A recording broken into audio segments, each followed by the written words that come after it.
मोदी की गारंटी के अगले 48 घंटे में लड़खड़ाया इंडी गठबंधन का नॉर्थ वर्सेस साउथ वाला नैरेटिव।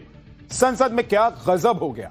ब्लैंक चेक, अखबार में फोटो, महिला आरक्षण पर छिड़ी क्रेडिट वॉर पर पीएम मोदी का खुला ऑफर। विपक्ष भी हैरान है। ना कोई चालाकी चलेगी, ना बहानेबाजी। महिला आरक्षण पर रोड़ा अटकाने वालों को पीएम मोदी की चेतावनी का पाप से मुक्ति का यही मौका है।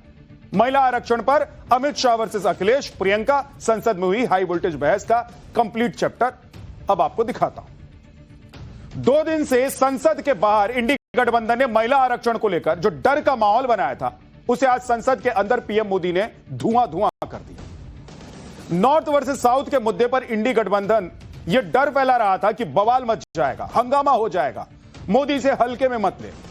लेकिन आज पीएम मोदी ने इंडी गठबंधन के एक एक नैरेटिव को पंचर कर दिया। साउथ के राज्यों से नाइंसाफी के मुद्दे पर पीएम मोदी ने अपनी गारंटी दे दी कि किसी राज्य के साथ भेदभाव नहीं होगा। अलग अलग वजहों से विरोध करने वाले दलों को पीएम मोदी ने कह दिया कि अब कोई चालाकी, बहानेबाजी नहीं चलेगी। वर्षों के पाप से मुक्ति पाने का यही मौका है। महिला आरक्षण से जुड़े बिल का विरोध करने वालों को पीएम मोदी ने चेता दिया कि यह विरोध भारी पड़ेगा, विरोध करोगे तो मोदी का फायदा हो जाएगा। महिला आरक्षण से जुड़े बिल को पास करने के लिए जो नंबर गेम चाहिए, उसमें भी विपक्ष को यही लग रहा है कि सरकार के पास नंबर तो है नहीं। इस पर मोदी ने बता दिया कि गेम क्या होता है, यह सब समय तय करेगा। यानी कि मोदी ने इशारे में यह बता दिया कि नंबर गेम पर विपक्ष ज्यादा ना उछले, जब वोटिंग होगी तब सब पता चल जाएगा। विपक्ष यह भी नैरेटिव बना रहा था कि इससे तो पूरा क्रेडिट पीएम मोदी को मिल जाएगा। मोदी ने कह दिया कि क्रेडिट का ब्लैंक चेक रख लो, कहो तो अखबार में फोटो छपवा देता हूं। यानी कि इंडी गठबंधन ने महिला आरक्षण को लेकर जो माहौल बनाया था कि भूचाल आ जाएगा, सियासी भूकंप मच जाएगा, आज पीएम मोदी ने उस माहौल को ठंडा कर दिया। पीएम मोदी ने राहुल गांधी, ममता बनर्जी, अखिलेश यादव समेत पूरे विपक्ष को चैलेंज कर दिया कि अगर उनके पास हिम्मत है तो विरोध करके दिखाएं। संसद में आज पीएम मोदी ने क्या क्या कहा, साउथ के राज्यों को क्या भरोसा दिया, अखिलेश यादव को क्या कह दिया कि पूरा सदन हंसने लग गया, सब आपको बताऊंगा। संसद के अंदर कैसे अमित शाह और अखिलेश यादव और प्रियंका वाड्रा से भिड़ गए, अखिलेश यादव ने महिला आरक्षण का कौन सा नया फॉर्मूला दिया कि सुनेंगे तो माथा पीट लेंगे, यह सब आपको बताऊंगा। साउथ के राज्यों की सीटों का क्या होगा, क्या उनके साथ नाइंसाफी होगी, कितनी सीटें बढ़ेंगी, यह सब डिटेल में आज अमित शाह ने संसद में ही समझा दिया। यह सब भी आपको बताऊंगा, दिखाऊंगा। लेकिन पहले आज संसद में जबरदस्त घमासान मचा, उसकी एक झलक आप देख लीजिए।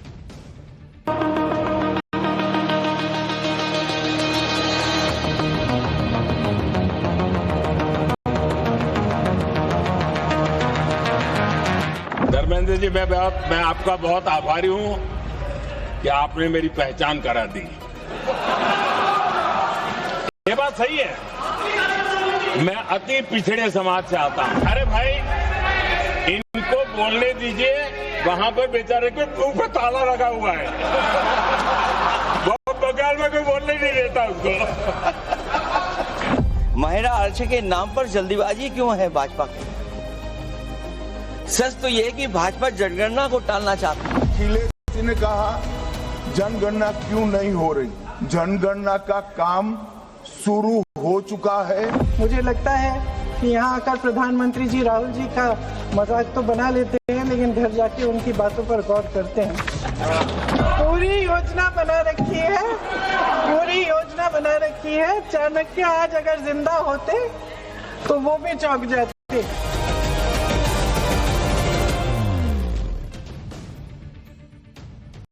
महिला आरक्षण को पास कराने के लिए आज से संसद का विशेष सत्र शुरू हो गया है। यह सत्र 18 अप्रैल तक चलेगा। आज लोकसभा में 3 बिल पेश करने के साथ इसकी शुरुआत हो गई। इस विशेष सत्र को और ऐतिहासिक बनाने के लिए लोकसभा की गैलरी में महिलाओं को भी आमंत्रित किया गया था।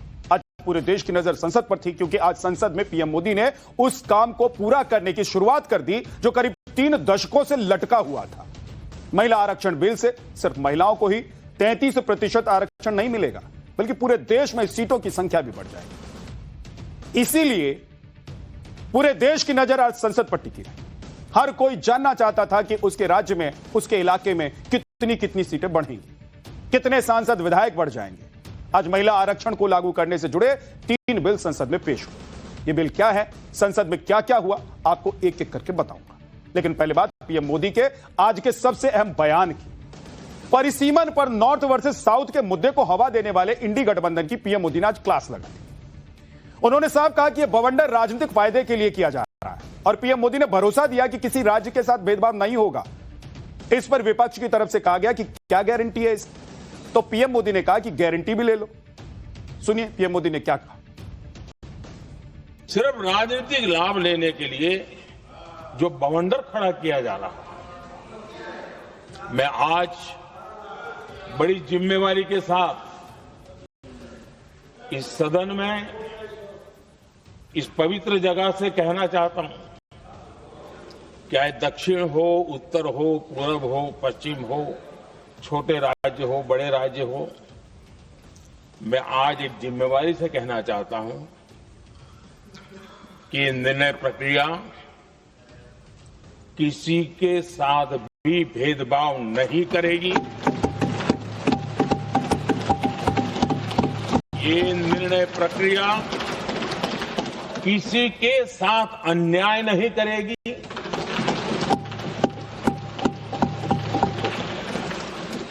भूतकाल में जो सरकारें रही और जिनके कालखंड में जो परिसीमन हुआ और जो अनुपात उस समय से चला आ रहा है, उस अनुपात में भी कोई बदलाव नहीं होगा और वृद्धि भी उसी अनुपात में होगी।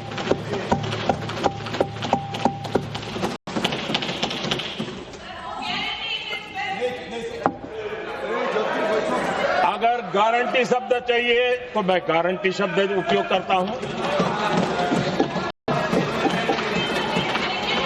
वादा की बात करते हो तो मैं वादा शब्द उपयोग करता हूं। अगर तमिल में कोई अच्छा शब्द हो तो वो भी मैं बोलने के लिए तैयार हूं। क्योंकि जब नीयत साफ है तो फिर शब्दों का खेल करने की हमें जरूरत नहीं है जी। इंडी गठबंधन जो साउथ के राज्यों को लेकर माहौल बना रहा था, उस पर पीएम मोदी ने पानी फेर दिया। साउथ के राज्यों में कितनी सीटें बढ़ेंगी, इसे लेकर तो अमित शाह ने संसद में लिस्ट निकाल दी, वो भी आपको दिखाऊंगा। लेकिन पहले देखिए कि आज संसद में कैसे गजब का माहौल बना। पीएम मोदी ने कभी अखिलेश यादव को अपना दोस्त बताया, कभी कल्याण बनर्जी पर तंज किया, कभी पूरे इंडी गठबंधन को एक साथ लपेटे में ले लिया। महिला आरक्षण को लेकर इंडी गठबंधन यह माहौल भी बना रहा है कि ये सब पीएम मोदी राजनीतिक फायदे के लिए कर रहे हैं। लेकिन आज पीएम मोदी ने साफ कह दिया कि हमें क्रेडिट नहीं चाहिए। चाहे तो विपक्षी पार्टियां और विपक्ष के नेता अपनी फोटो अखबार में छपवा लें, चाहे तो क्रेडिट का ब्लैंक चेक भी वो रख लें। पीएम मोदी ने यह भी चेताया कि इसका विरोध करेंगे तो फायदा उन्हें मिल जाएगा, यानी कि प्रधानमंत्री नरेंद्र मोदी को मिल जाएगा। सुनिए पीएम मोदी ने ऐसा क्या कहा कि संसद का पूरा माहौल ही बदल गया। अरे भाई, इनको बोलने दीजिए, वहां पर बेचारे को मुंह पे ताला लगा हुआ है। बहुत बगाल में कोई बोलने नहीं देता उसको। देखिए, इसका अगर विरोध करेंगे तो स्वाभाविक है कि राजनीतिक लाभ मुझे होगा, लेकिन साथ चलेंगे तो किसी को भी नहीं होगा। ये लिख के रखो, किसी को नहीं रहेगा, क्योंकि एक फिर अलग पहलू हो जाता है, फिर किसी को फायदा नहीं होता। और इसलिए हमें क्रेडिट नहीं चाहिए। जैसे ये पारित हो जाए, मैं कल एडवर्टाइजमेंट दे करके सबका धन्यवाद करने के लिए तैयार हूं, सबकी फोटो छपवाने के लिए तैयार हूं। क्रेडिट आप ले लो, चलो। क्रेडिट की चिंता है क्या है जी, ले लो ना क्रेडिट। आपको जिसकी फोटो छपवानी है सरकारी खर्चे से हम करवा देंगे।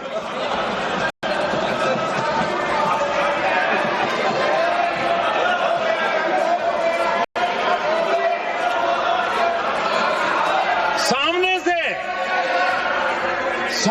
से क्रेडिट का ब्लैंक चेक आपको दे रहा हूं। क्रेडिट लेने की बात पर प्रधानमंत्री नरेंद्र मोदी ने पूरे विपक्ष को खुल्लम खुल्ला ऑफर दे दिया और कह दिया कि फोटो छपवानी है तो बता दीजिए, छपवा देंगे। लेकिन पीएम मोदी ने आज विपक्षी पार्टियों को चेतावनी भी दी कि वो किसी भ्रम में ना रहें, अब कोई बहानेबाजी नहीं चलेगी।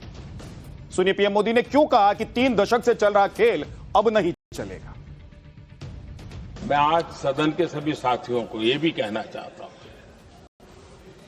कि साथियों, हम भ्रम में न रहे।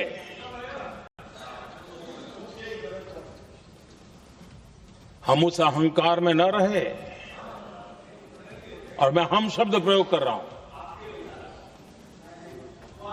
मैं और तुम की बात नहीं कर रहा हूं। मैं हम इस भ्रम में न रहे कि हम देश की नारी शक्ति को हम कुछ दे रहे हैं। जी नहीं, उसका हक है। और हमने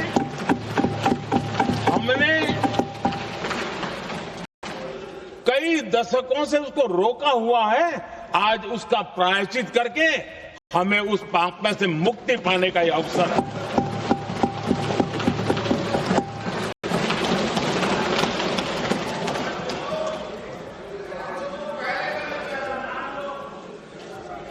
हम सब जानते हैं हर एक ने कैसे चालाकी की है, हर बार चतुराई की।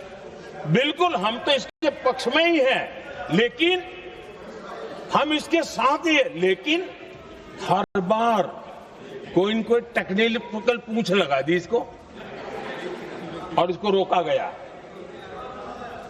हर बार ऐसी चीजें लाई गई है। हिम्मत नहीं है कि हम 33% महिलाओं के आरक्षण का विरोध कर पाए। वो जमाना कई पार्टियां महिला आरक्षण बिल का विरोध कर रही हैं। डीएमके के सांसद विरोध करने के लिए काले कपड़े पहनकर आ गए थे। ऐसे में पीएम मोदी ने काले कपड़ों पर भी तंज कस दिया। उन्होंने डीएमके सांसदों की ओर इशारा करते हुए कहा कि शुभ काम में नजर न लग जाए, इसके लिए काला टीका लगाना जरूरी होता है। तो वहीं प्रियंका वाड्रा ने भी चुटकी लेते हुए कहा कि शुभ काम भी हो जाएगा और काला टीका भी काम आ जाएगा। सुनिए संसद में पीएम मोदी और प्रियंका गांधी ने क्या क्या कहा।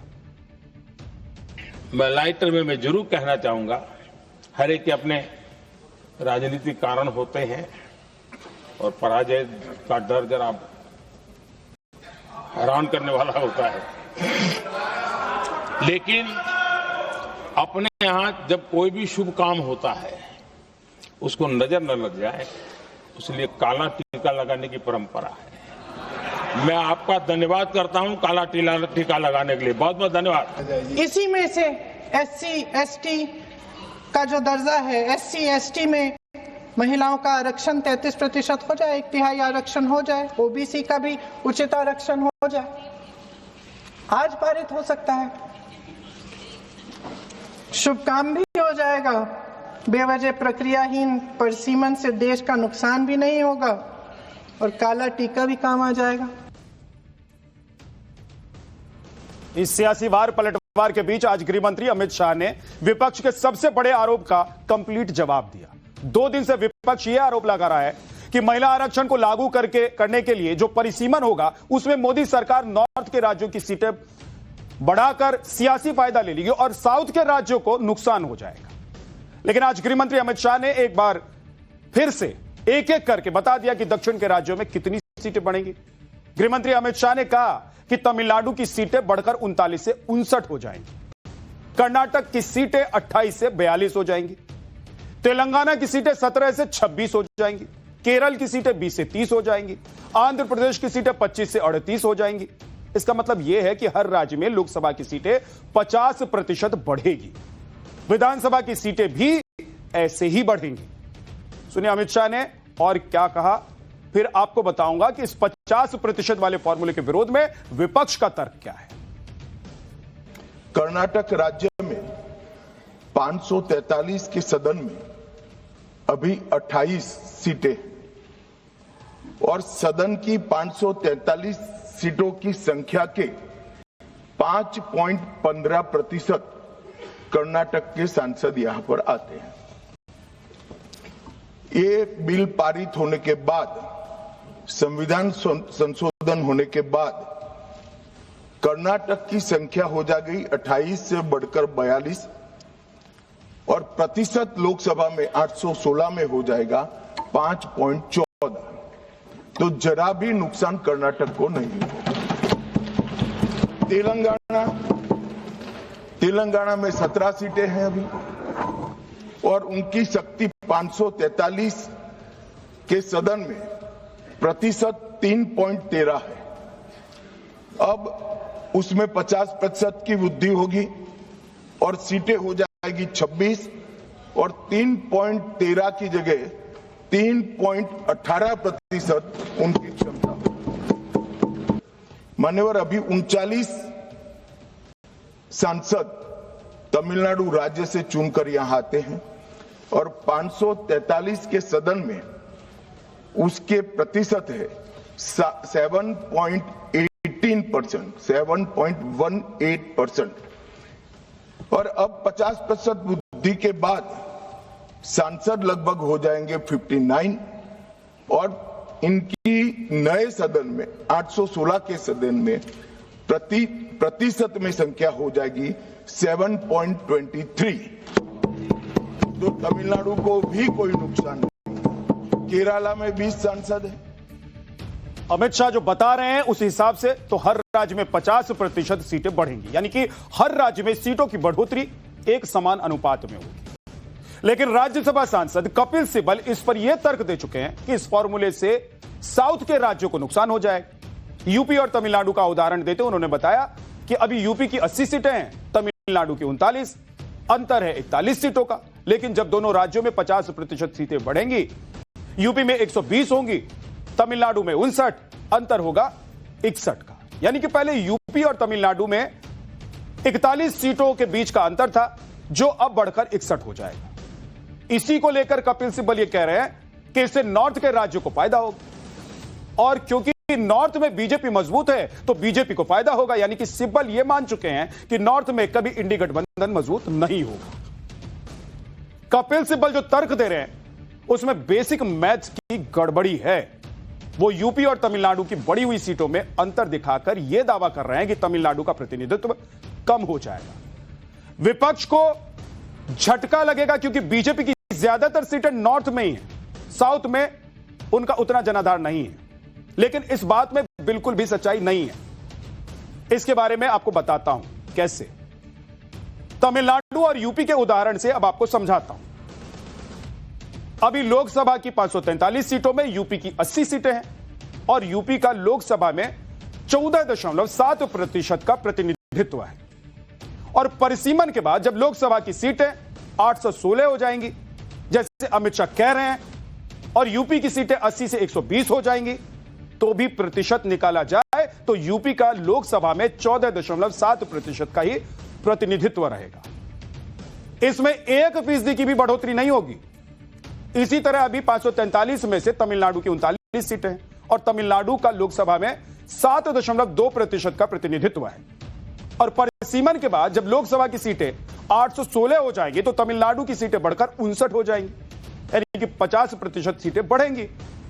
अगर आप इसका भी प्रतिशत देखेंगे तो 7.2% ही निकलेगा। यानी कि तमिलनाडु का प्रतिनिधित्व भी वही रहेगा जो अभी है परिसीमन के बाद और सीट बढ़ने के बाद। और इसमें कोई रॉकेट साइंस नहीं है। यह बहुत ही साधारण सी बात है कि अगर राज्यों में सीटों की संख्या समान तरीके से बढ़ाई गई है तो राज्यों के प्रतिनिधित्व में कोई अंतर नहीं होगा भाई। फिर भी कपिल सिब्बल नंबर गेम का पहिया घुमा रहे हैं, लोगों को घुमा रहे हैं गोल गोल, कहने की गड़बड़ हो जाएगा, साउथ के साथ अन्याय हो जाएगा, नॉर्थ में बीजेपी को फायदा हो जाएगा। कैसे हो जाएगा? अगर गणित नहीं समझते हैं तो ये चैप्टर देखिए। और इसी तरह अब पंजाब के सीएम भगवंत मान का बयान देखिए। वो कह रहे हैं कि कायदे से लोकसभा में हर राज्य का जितना कोटा फिक्स है उसी अनुपात में हर राज्य की सीटें बढ़ानी चाहिए। भगवंत मान बीजेपी पर आरोप लगा रहे हैं। पंजाब और साउथ के कई राज्यों में जहां बीजेपी चुनाव नहीं जीत पाती, उन राज्यों की सीटें बहुत कम बढ़ानी चाहती, और जिन राज्यों में बीजेपी को भर भर कर वोट मिलता है उन राज्यों में सीटों की संख्या ज्यादा बढ़ाना चाहती है बीजेपी। यह आरोप भगवंत मान लगा रहे हैं। इसे समझाने के लिए भगवंत मान ने पंजाब की मिसाल भी दी है। उन्होंने कहा है कि पंजाब में लोकसभा की 13 सीटें हैं, परिसीमन के बाद यह बढ़कर 20 हो जानी चाहिए, लेकिन बीजेपी ऐसा नहीं करेगी क्योंकि वो पंजाब में चुनाव जीत नहीं पाती है, इसलिए वो पंजाब की सीट कम ही बढ़ाएगी। अब सवाल यह है कि भगवंत मान को किस आधार पर, किसने यह ज्ञान दे दिया और किस आधार पर वो ये कह रहे हैं कि पंजाब की सीट 13 से बढ़कर 20 नहीं होगी, जबकि सरकार का फॉर्मूला एकदम क्लियर है, हर राज्य में 50% सीटें बढ़ेंगी और इस हिसाब से ये 13 सीटें बढ़कर 20 ही होंगी। विपक्ष बार बार कह रहा है कि उनके राज्यों की सीटें घटाई जा रही हैं, संसद में उनका प्रतिनिधित्व कम किया जा रहा है, मोदी सरकार अपने मन से सीटें बढ़ा रही है।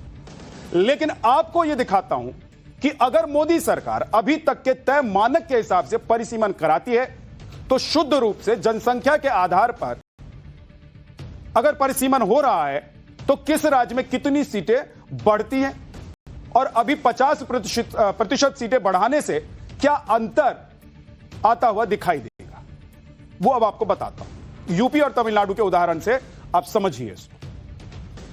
यूपी में तय मानक के हिसाब से सीटें 80 से बढ़ाकर 138 हो जाती हैं, जबकि मोदी सरकार 50% वाले फॉर्मूले से यूपी की सीटें 80 से बढ़ाकर 120 करेगी और इसी तरह तमिलनाडु में जनसंख्या वाले तय मानक के हिसाब से सीटें 39 से बढ़ाकर 50 हो जाती हैं। लेकिन जब पीएम मोदी के फॉर्मूले से इसे बढ़ाया जाएगा और सीटें बढ़ाई जाएंगी तो 39 से 59 हो जाती हैं। अब आप खुद तय कर लीजिए कि पीएम मोदी ने साउथ के राज्यों के साथ इंसाफ किया या नाइंसाफी की है, उनकी सीटों को घटाया है या वहां पर जो सीटें हर राज्य की तरह बढ़नी चाहिए उतनी ही बढ़ी हैं या बढ़ेंगी। लेकिन प्रियंका वाड्रा यह आरोप लगा रही हैं कि पीएम मोदी तो महिला आरक्षण के नाम पर बहकावे की राजनीति कर रही हैं। प्रियंका वाड्रा ने कहा है कि बहकावे वाले पुरुषों को महिलाएं झट से पहचान लेती हैं। कोई भी महिला आपको बता देगी कि बार बार बहकाने वाले पुरुषों को महिलाएं झट से पहचान लेती हैं। थोड़ी सावधानी बरत लीजिए, पकड़े जाएंगे। पीएम मोदी ने महिला आरक्षण पर विपक्ष से समर्थन मांगा। उन्होंने मुलायम सिंह के एक किस्से का जिक्र भी किया तो धर्मेंद्र यादव इस बीच में बोल दिए, टोक दिया उन्होंने प्रधानमंत्री। अब धर्मेंद्र यादव ने कहा कि पीएम मोदी पिछड़े वर्ग से आते हैं लेकिन पिछड़ों का ध्यान नहीं रखते हैं। इस बात पर प्रधानमंत्री नरेंद्र मोदी ने अखिलेश यादव के लिए ऐसी बात बोल दी कि अखिलेश यादव ने भी हाथ जोड़ दिया। सुनिए संसद में बहस के दौरान क्या हुआ है आज।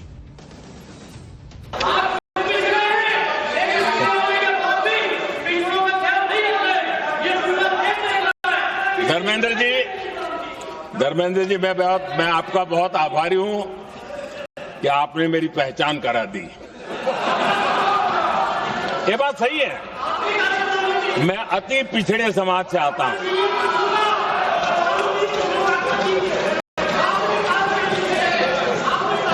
धर्मेंद्र जी मैं आपका बहुत आभारी हूं और अखिलेश जी मेरे मित्र हैं तो कभी कभी मदद कर देते हैं।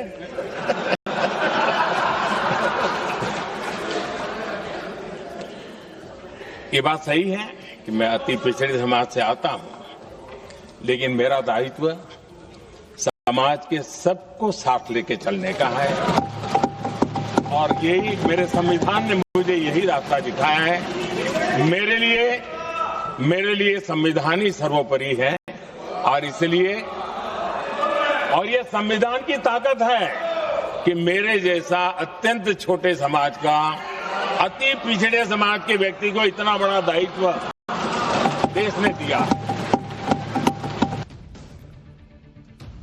आज लोकसभा में नारी शक्ति वंदन अधिनियम को प्रभावी करने और उसे 2029 तक लागू करने से जुड़े 3 अहम बिल पेश किए गए। पहला बिल संविधान 131वां संशोधन, ये 2026 का विधेयक के नाम से पेश किया गया संशोधन विधेयक। दूसरा बिल परिसीमन विधेयक 2026 और तीसरा बिल केंद्र शासित प्रदेश कानून संशोधन विधेयक 2026 पेश किया गया। इन बिलों में कल संसद में वोटिंग होगी। हमने आपको कल बता दिया था कि संविधान संशोधन के लिए मोदी सरकार के पास पर्याप्त नंबर नहीं है, इसीलिए कल सबकी नजर इस पर होगी कि संविधान संशोधन को सरकार कैसे पास करा लेती है। क्योंकि विपक्ष तीनों बिलों का विरोध कर रही है। समर्थन देने से साफ इनकार कर दिया है विपक्ष ने सरकार के सामने 3 डिमांड रखी है। कांग्रेस सांसद गौरव गोगोई ने इन तीनों डिमांडों के बारे में बताया। आज विपक्ष की पहली डिमांड यह है कि महिला आरक्षण बिना किसी शर्त के लागू किया जाए। महिला आरक्षण के लिए जनगणना या फिर परिसीमन का इंतजार न किया जाए। विपक्ष की दूसरी डिमांड है राष्ट्रीय जनगणना के काम में तेजी लाई जाए। एससी, एसटी और ओबीसी को सही प्रतिनिधित्व सुनिश्चित किया जाए। विपक्ष की तीसरी डिमांड क्या है वो भी सुन लीजिए। परिसीमन के मुद्दे पर एक राष्ट्रीय आम सहमति बनाई जाए। आज लोकसभा में कांग्रेस सांसद गौरव गोगोई ने पूछा कि सरकार को 850 की संख्या कहां से मिली, कहां लिखा है कि लोकसभा में 850 सीटें ही बढ़ाई जाएंगी। सुनिए गौरव गोगोई ने क्या कहा और कैसे अमित शाह ने फिर वापस पलटकर उनको जवाब दिया। 815 मेंबर्स आने चाहिए, ये कहां से आया? ये संख्या किसने निर्धारित किया? सरकार। और इसीलिए तो हम इस बिल का विरोध कर रहे हैं। आज सरकार ने वो संविधान का पूरा आर्टिकल 81 को खत्म करके खुद अपने आप को ताकत दे रहा है कि नहीं, सेंसस के लिए नहीं हमको रुकना, और अपने आप हमने चुन लिया कि 815 करना है। ये संख्या कहां से आया? नागपुर से आया? किसी शाखा से आया? कहां से आया? कोई सरकारी दस्तावेज, कोई पार्लियामेंट्री पेपर, कोई पार्लियामेंट्री कमेटी की रिपोर्ट, कहां से आया 815 नंबर? मान्यवर, उन्होंने कहा कि 850 का आंकड़ा कहां से आया, ये मैं समझाता हूं। 850 का जो आंकड़ा है मान्यवर, वो इस तरह से बना है कि काल्पनिक रूप से सोच ले कि 100 सीटें हैं। अगर 33% माताओं को, मातृशक्ति को आरक्षण देना है तो उसमें 50% बढ़ाते हैं तो सीटें होती है 150, और 150 जब होती है इसका 33% करते हैं तो 100 सीटें ऑटोमेटिकली हो जाती हैं।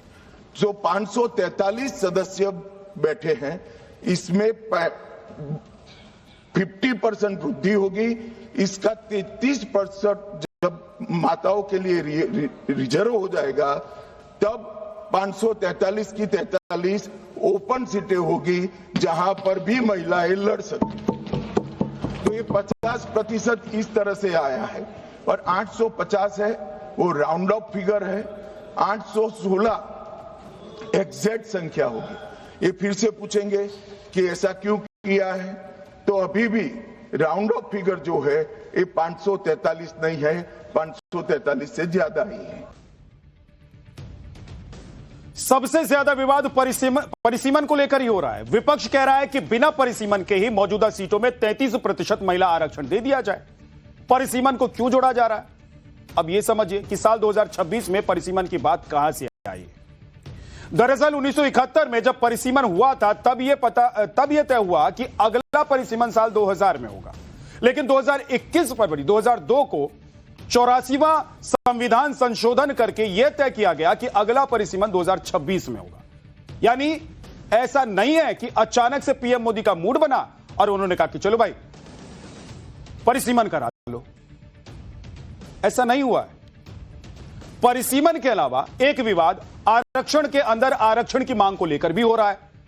कई पार्टियां यह चाहती है कि महिला आरक्षण में ही ओबीसी और मुस्लिम महिलाओं को भी आरक्षण दिया जाए। यह मांग आज समाजवादी पार्टी ने संसद में उठाई। धर्मेंद्र यादव ने मुस्लिम महिलाओं का मुद्दा उठा दिया। उन्होंने कहा कि ओबीसी और मुस्लिम महिलाओं को आरक्षण में शामिल किया जाना चाहिए। अखिलेश यादव ने आरोप लगाया कि सरकार जनगणना कराना ही नहीं चाहती है। समाजवादी पार्टी की दलीलों और आरोपों पर अमित शाह ने एक एक करके जवाब दिया। सुनिए अमित शाह ने क्या कहा। सभापति जी, एक आधी बात और, इस बिल के अंदर जब तक पिछड़े वर्ग की महिलाएं, जब तक मुसलमान भाइयों की महिलाएं नहीं शामिल की जाएंगी, हम समाजवादी लोग इसका साथ नहीं देंगे। धर्मेंद्र यादव जी ने एकदम गैर संवैधानिक बात करी, मुस्लिम महिलाओं को आरक्षण की। मान्यवर, हमारा संविधान किसी भी प्रकार के धर्म के आधार पर आरक्षण की कतई मंजूरी नहीं देगा। और मैं फिर से संकल्प सरकार का बताता हूं कि धर्म के आधार पर मुस्लिमों को किसी भी प्रकार का आरक्षण गैर संवैधानिक है, इसका सवाल ही पैदा नहीं होता है। पूरा देश आदि आबादी को आरक्षण चाहता है। अध्यक्ष महोदय, मैं माननीय मंत्री से जानना चाहता हूं, क्या मुस्लिम महिला आदि आबादी में नहीं आती हैं? मान्यवर, समाजवादी पार्टी सारी टिकटें मुस्लिम महिलाओं को दे दे, हमें कहां आपत्ति है? हमें कोई आपत्ति नहीं है। महिला आरक्षण के नाम पर जल्दीबाजी क्यों है भाजपा के अंदर? सच तो यह है कि भाजपा जनगणना को टालना चाहती है, और जनगणना को टालने का मतलब है कि जाति जनगणना को टालना चाहते हैं, और जाति जनगणना इसलिए टालना चाहते हैं क्योंकि वो आरक्षण का सवाल उठेगा। जो भाजपा, उनके संगी साथी कभी भी देना नहीं चाहते हैं आरक्षण। कुछ स्टेटमेंट ऐसे किए गए जो जनता में चिंता पैदा कर सकते हैं। अखिलेश जी ने कहा जनगणना क्यों नहीं हो रही है। मैं पूरे सदन के माध्यम से देश की जनता को बताना चाहता हूं, जनगणना का काम शुरू हो चुका है, जारी। दो, उन्होंने कहा कि हम जाति जनगणना का मांग करेंगे। मान्यवर, मैं आपके माध्यम से सदन को बताना चाहता हूं कि सरकार ने जाति की जनगणना करने का निर्णय ले चुकी है, और आप बैठिए बैठिए बता दो। अरे बैठिए भाई, बैठिए। और जाति के साथ ही ये जनगणना हो रही है। माननीय सदस्य धर्मेंद्र यादव जी कह रहे हैं कि कॉलम नहीं है। उनको मालूम पड़ना चाहिए कि अभी घरों की गिनती हो रही है, और घरों की कोई जाति नहीं होती है। समाजवादी पार्टी का चले तो घरों की भी जाति तय कर ले। मान्यवर, जब व्यक्तियों की जनगणना होगी, नागरिकों की जनगणना होगी, तब उसमें जाति का कॉलम रखा है। ये मेरा विभाग है। मैं सदन को आश्वस्त करना चाहता हूं कि ये जनगणना जाति जनगणना के साथ ही होने वाली है। महिलाओं के हक की बात करते करते अखिलेश यादव ने स्मृति ईरानी पर ही तंज कस दिया। उन्होंने कहा कि सास बहू वाली तो हार गई, ये लोग महिलाओं को असल में उनका हक नहीं देना चाहते हैं। अखिलेश यादव नया फॉर्मूला लेकर आए। ये कहने लगे कि महिलाओं के लिए सीटें रिजर्व नहीं करना चाहिए, सीटें रिजर्व होंगी तो महिलाओं के बीच ही कंपटीशन होगा। सुनिए अखिलेश यादव ने क्या कहा। और 33% सीटें कौन सी होंगी? आप अगर सीट रिजर्व कर देंगे, कॉन्स्टिट्यूंसी रिजर्व हो जाएगी, तो अध्यक्ष महोदय ये महिलाओं के बीच ही कंपटीशन करा देंगे। अगर कॉन्स्टिट्यूंसी रिजर्व होंगी तो अध्यक्ष महोदय महिलाओं के बीच ही कंपटीशन हो जाएगा, क्योंकि वो अध्यक्ष महोदय, वो माननीय सदस्य कह रहे हैं कि वो तो होना चाहिए। वो सास बहू वाली तो हार गई हैं आपकी।